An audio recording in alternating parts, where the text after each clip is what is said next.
you all that that your work is not in vain.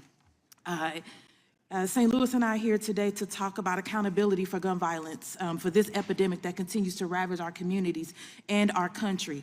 As my colleagues have pointed out, we lose approximately 120 people in this country every single day to gun violence. And firearm-related incidents are the leading cause of death for children and for teenagers in the United States, and that has been okayed. Actually, we've given it like a red carpet. This is no coincidence. It is the obvious consequence of dangerous policies in Republican-controlled states that flood our streets with guns and enable mass shootings that shatter families and destroy lives. I know this personally as someone who has survived and been traumatized myself by gun violence. But the Republicans are desperate to make ATF a distraction from their pathetic and shameful obedience to the NRA that's getting people killed.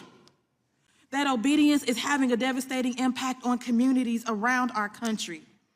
Director Dettelbach, thank you for being here, and I'd like to ask you, yes or no, would you agree that the states with the weakest laws restricting gun ownership have Republican legislatures? I'm talking about Missouri, Alaska, Wyoming, Montana, Mississippi.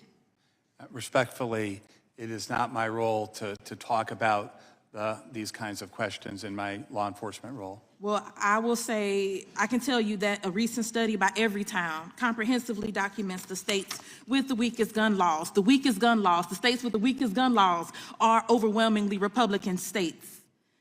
Yes or no, Director? Would you agree that these states have some of the highest rates of gun violence?